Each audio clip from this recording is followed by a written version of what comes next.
Hollywood's biggest blonde bombshell just traded her superhero spandex for a director's chair, and child, the mess she brought with her is absolutely jaw-dropping. We're not talking about a feel-good rom-com, nope. We're talking about a story where the main character, a 95-year-old grieving woman, allegedly steals her dead friend's entire identity and lies about being a Holocaust survivor. I repeat, a Holocaust survivor. The director? None other than the megastar herself, Scarlett Johansson. Now that's a pivot we didn't see coming. Listen up. Scarlett Johansson has been the queen of the box office for years.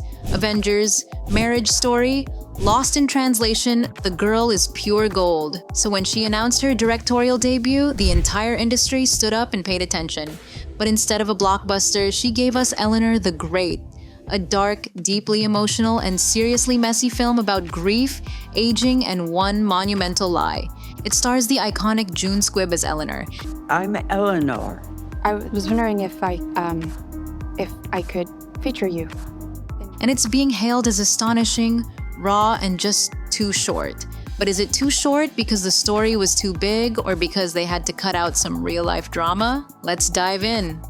The film's entire premise is built on a secret. Eleanor, battling the soul-crushing loss of her bestie, Bessie, meets a younger journalist named Nina, and allegedly, to forge that new connection, to feel that rush of purpose again, she starts telling Bessie's whole story as her own. And child, it doesn't stop there. This isn't just a simple white lie about her age.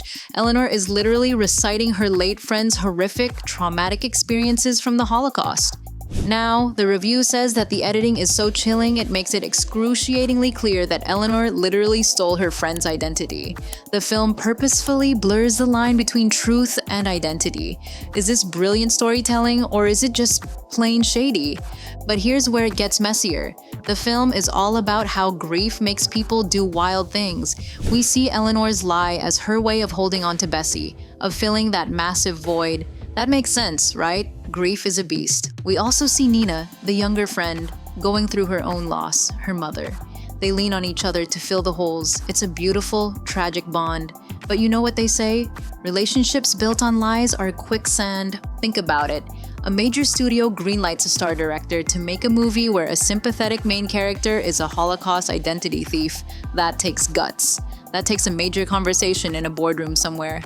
And the way the movie captures grief, apparently it's gut-wrenchingly authentic. There's a devastating scene where Nina, after losing her mom, is hyperventilating in her office, just gasping for breath. The raw emotion is apparently so real, it's uncomfortable. The actors deserve all the accolades, especially Erin Kellyman as Nina. That fidgeting, that overwhelmed foot tapping under the table, that's shady because it's so real. We've all been there. The film is rich with these tiny, painful moments, a daughter staring into a mirror, recognizing her own mortality and her mother's fears. A simple scene of Eleanor placing a photo of Nina in front of the photo of Bessie, the moving reflection of a new chapter. So we have a messy, dark, boundary-pushing narrative. But the biggest gossip bomb in the review? They say the movie is too short. Only 98 minutes to pack in this heavy drama. The whole thing, the exposition, the climax, and the resolution feels rushed. We barely meet Bessie, then she dies. Eleanor is suddenly on a flight to a new life, and the big reveal, that Eleanor has been lying this whole time, is apparently rushed right before she's whisked off to an elderly living home. Now, why would a film with such a powerful, dramatic core feel so rushed at the end? Allegedly, darling, when a story is this sensitive and potentially controversial, the pressure to wrap it up quickly, to stick the landing and minimize the fallout, can be huge. Was the final reel cut for time, or was it cut to make the narrative less villainizing of a character that the audience grew to love?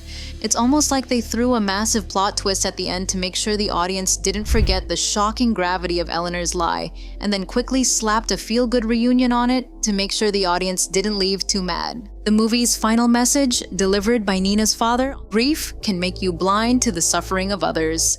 And that, my friends, is the whole story. Scarlett Johansson chose a story that is not just about grief, but about the betrayal and self-obsession that can come with it.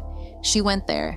So, Eleanor the Great is being called astonishing and deeply moving, proving Scarlett Johansson's genius in a whole new field. but it also presents a deeply disturbing question about how we use and abuse other people's tragedies when we are hurting. Do y'all think it was a brave, necessary artistic choice to have Eleanor lie about being a Holocaust survivor? Or was this just a controversial, messy choice to guarantee Oscar buzz?